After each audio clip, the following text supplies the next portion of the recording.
The Villain's Demand reviews Deadpool from 20th Century Fox.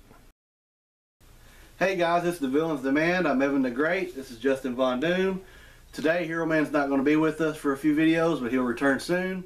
We're going to do a movie review today over the Deadpool movie, which if you've not seen it yet and you are an adult, please go watch it. It's hilarious. Yeah, don't be like us, and when you go to theaters,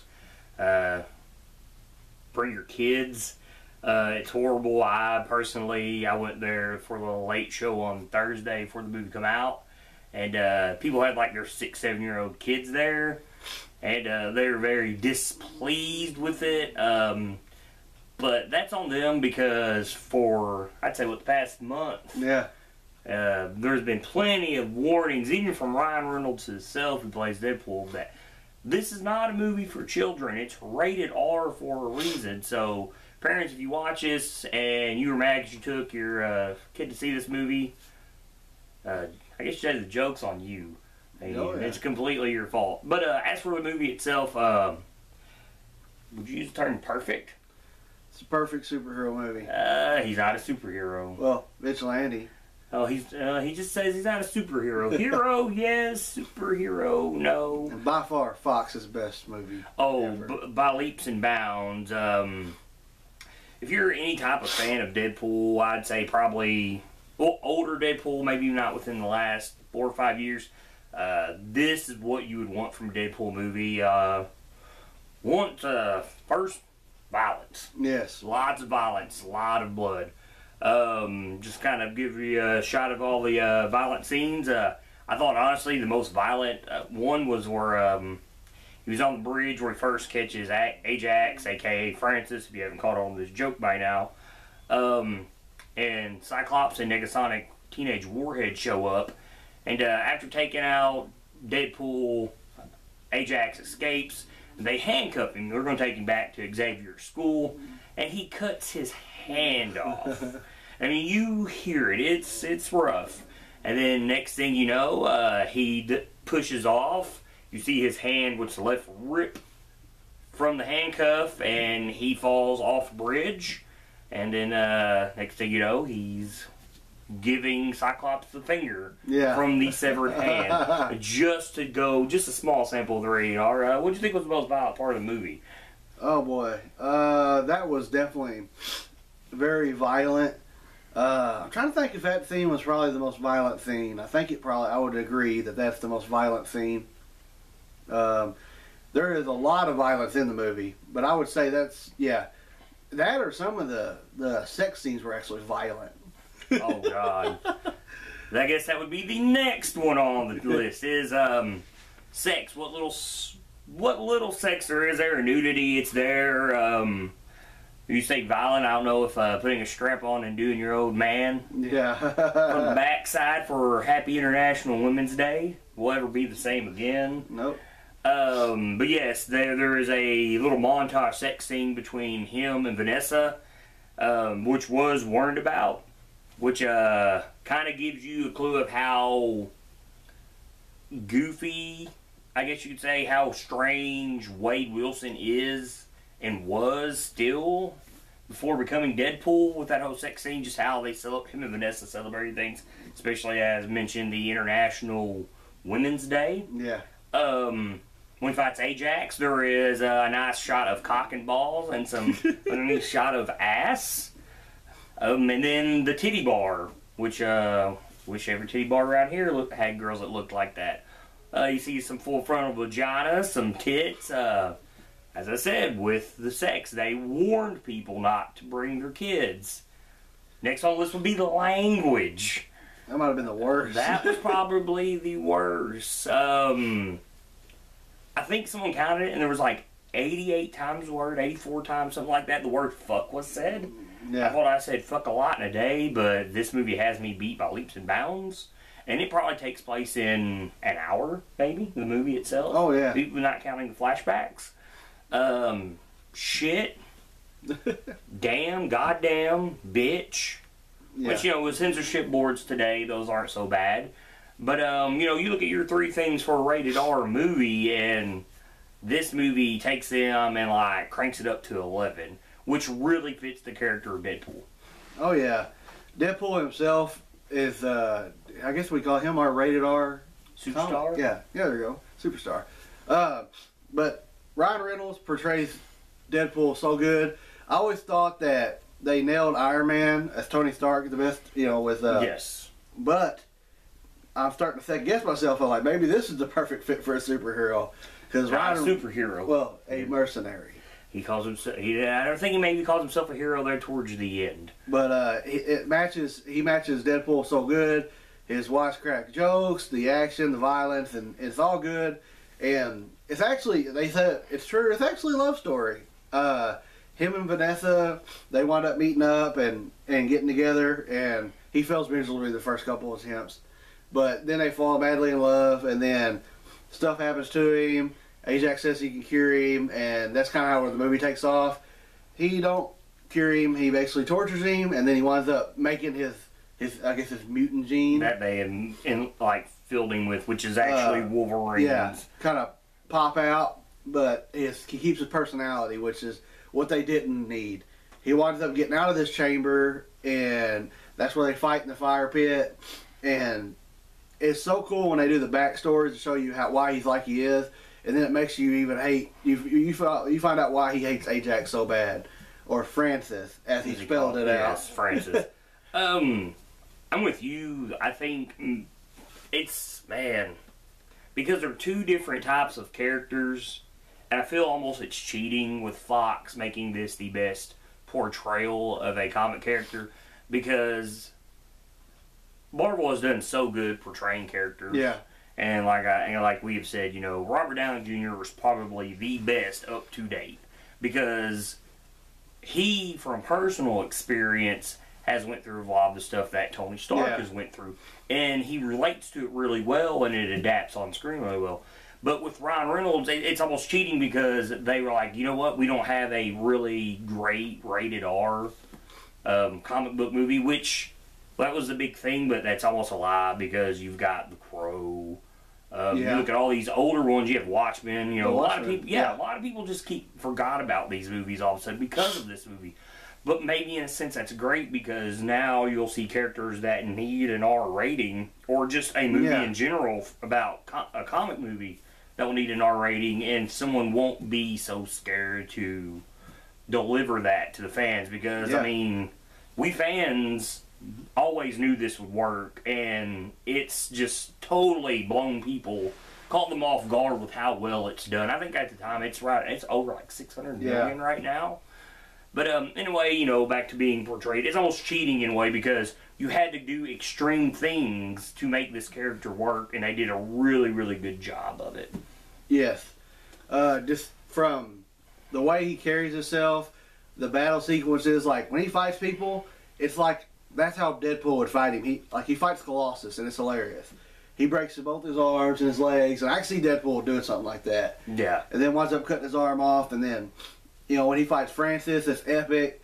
My favorite part in the entire movie, it's dawned upon me again, I always forget, and then it hits me, is when he meets Bob, because I'm like, wow, I can't believe they did that. Yeah, without using Hydra, which many props to the guys behind this movie for doing that, because Bob just has a regular name. Yeah. Unless you want to go with Bob, Agent of Hydra, no one ever runs around saying, oh, Bob, Agent of Hydra. They just say Bob, and he always calls him Bob. And it was nice, because it's almost like a giving Marvel the finger in a sense. And another thing they do, which when I had first seen the movie, and I brought up to you guys after you watch it, that's a shield helicarrier. It's like almost an official thing now at the end of the movie. So there's another jab at Marvel. In a way, they kind of take a lot of jabs at just comic book movies and all these companies doing the movies in a sense with this movie, and it fits it perfectly. Oh, yeah. There's a lot of things that you could touch on with this movie. They do, especially the storytelling, jumping back and forth from, like I said, the whole movie, from the time the movie starts to it ends, that might be an hour worth of story. And then during all that, you get all the flashbacks. And to me, I enjoyed the flashbacks more than I did the current stuff in the movie that was going on, because you get they do a really good job of telling an origin of the character, and of course, you know, we try not to compare that to comics and how it goes, but for what they did with him, how they got the name Deadpool, which they want to go Captain Deadpool, which is, there's a shot at how Deadpool always admired Captain America, wanted to be Captain America. They wrap that up really, really nice, and there's some things they leave you with that you might want to see in the future, but there's a lot to cover in this movie, and more likely we'll even forget to cover things in this movie. There is so much. I mean, for once during the opening credits of a movie, you're really entertained. Yes. Because they go through and they don't give you the director or any of the actors, you know, the world's favorite idiot, some asshat, a hot chick, a CGI character. They make a mockery of the whole movie through the opening credits, and it's done really, really well. Yes. And then you go even at the after credits, where they take another shot at Marvel and Sony, where he drops down on the webbing as Spider-Man. Yeah. You know, you're even entertained through that. There's where he's pointing to his name, he gets the boner, and then her name, he gets the boner, and then his Ajax, and he gets a bigger boner. And then there's a part with him and the unicorn, and he's jerking off the unicorn's horn, and it's rainbows, and then it farts like glitter. I mean, it's really, I mean, not only through the movie you're entertained, but even in the credits before and after film, you're really, really entertained. Yeah, it's a completely entertaining movie. It's funny all the way through, but there's a couple other plots I like. Basically, I call it the Weapon X treatment. How he gets his powers. I really like all that storyline. Ajax, whoever played Ajax did a really good job because he played a very good asshole. Oh yeah, well he's British. British are always good villains, I guess. Yeah, well there is a commercial. And I love the fight scene that they had.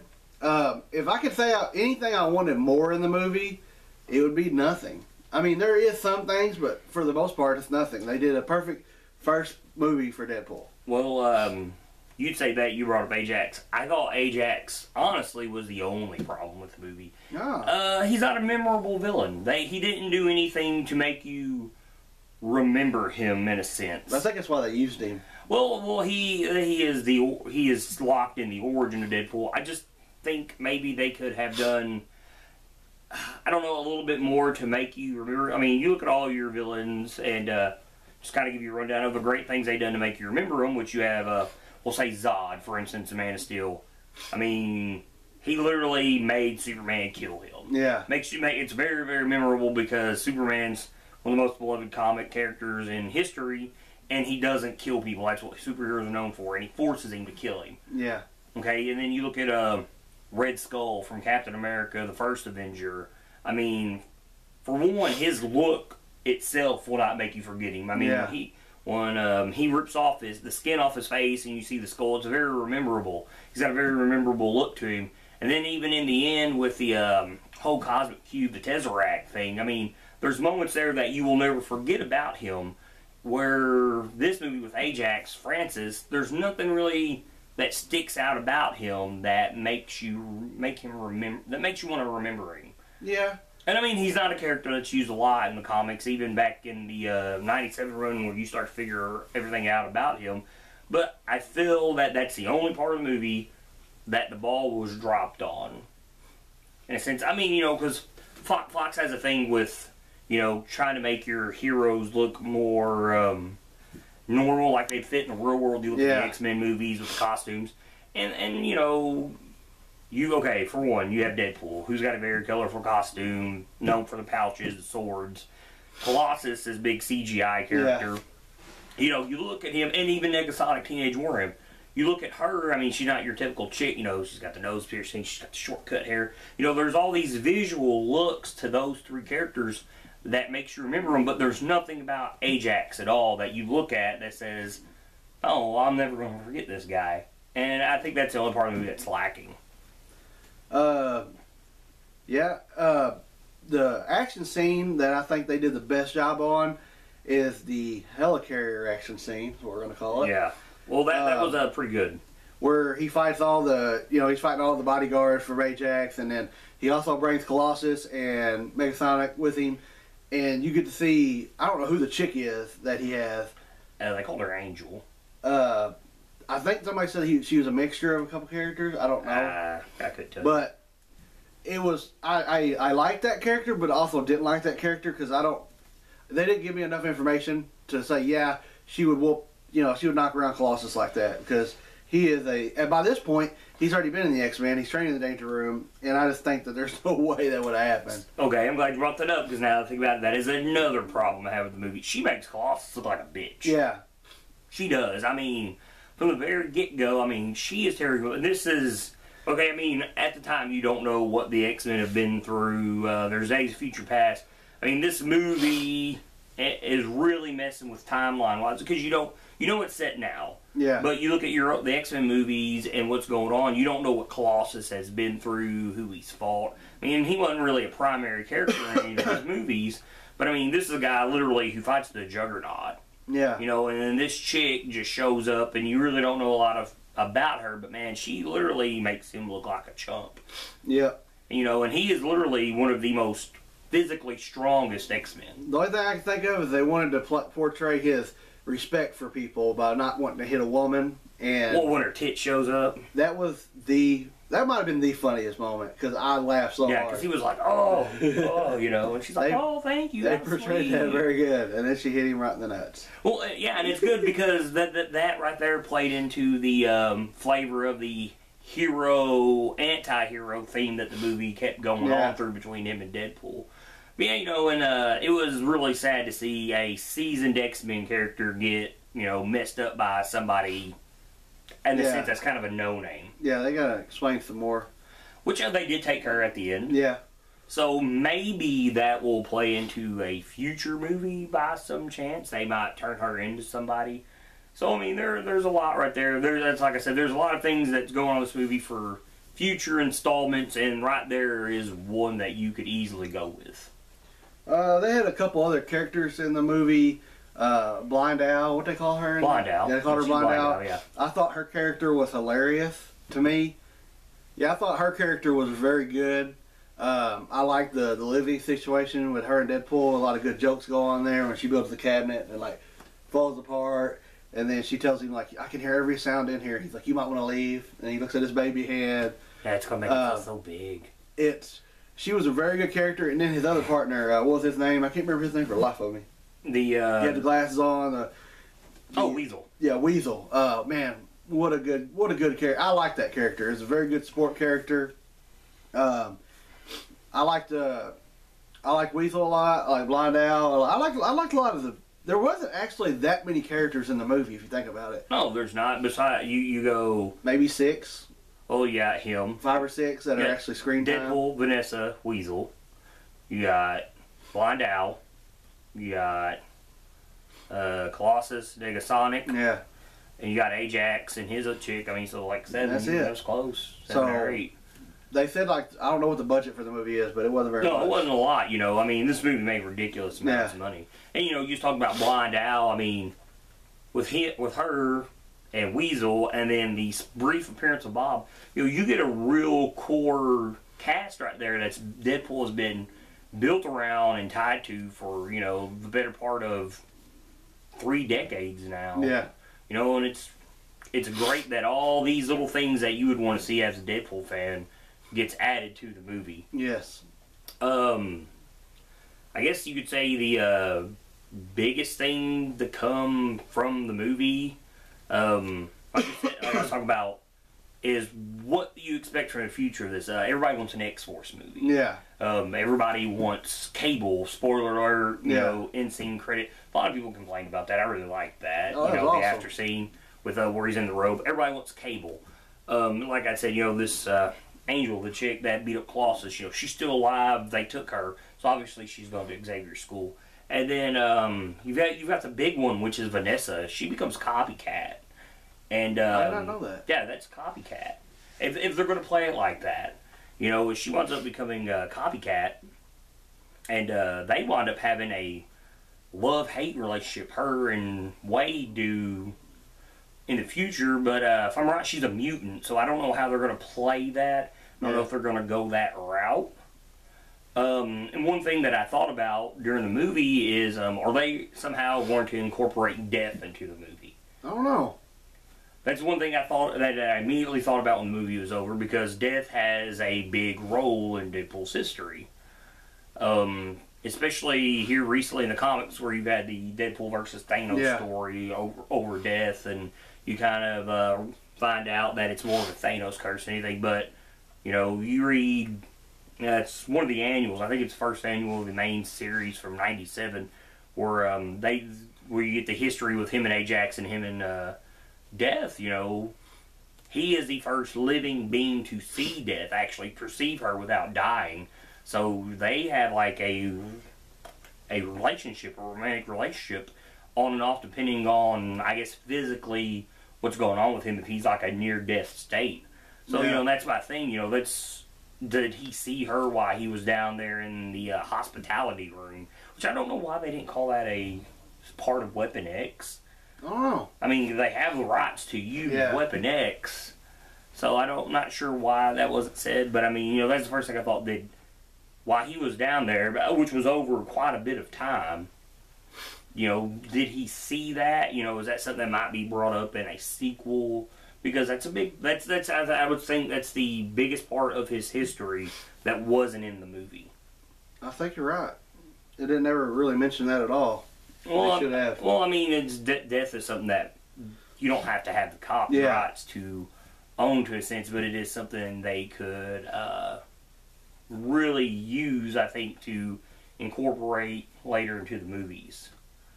My favorite scene, I should say, my favorite character really is what I was going to say, is Negasonic Teenage Warhead. That was very, very surprised by the choice of using her. Yeah. They really portrayed her very well for being a very little-known X-Men. Yeah. And surprisingly, she had a very big role in the movie, and I hope to see her in future installments. Because really, if it wasn't for her, the day would have been lost. Oh, yeah. Yeah, Deadpool never got to the top of the helicarrier. Colossus would have got choked out. She literally saved the day for everybody. Yes. I didn't know who her character was going in that much. Very brief, but what I got of her was really cool. Her powers are cool, and I guess Colossus is kind of like her mentor, which kind of makes sense. I guess he's kind of like a fatherly figure. Well, see, I mean, that's where I was getting back at, is you don't know the timeline there, between this Deadpool movie and any other X-Men movie, like what would be currently going on, because you look now at Apocalypse coming out, and obviously it's the X-Men are way younger, so Colossus is older in this movie, so I mean there's some stuff that's going to have to mesh there, eventually. Something's got to give where you figure out how this is going on. Another thing that slightly makes me think, or I wouldn't say bothers me, is like when Deadpool shows up at the X-Mansion and knocks on their door and they're like, Deadpool's here. I'm like, how did I not know he was there before that? Because his character wouldn't sneak in there. He would walk straight up to the gate and open it and walk up there. Well, I was thinking they would know, hey, he's in the yard right now. Well, they make the joke of that, because he's like, wow, I figured with this place being this big, more people will be here, but I guess the budget didn't fit it. Because you got to think, he's breaking the fourth wall in this movie. I guess they use that as a point to do that. Exactly. I mean, like I said, they do a really good job of sticking to the character. And, you get little funny references like that, where he does break the fourth wall a lot in this movie. And it happens, as soon as the movie starts, you get a lot of it. From opening scene, which we saw a long time ago, to closing scene, it was a very good movie. This is a movie they can make more of, as long as they stay with the pattern they're on now.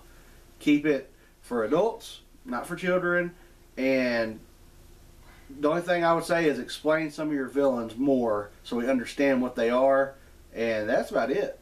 Well, I wouldn't say so much. Like, she wasn't important.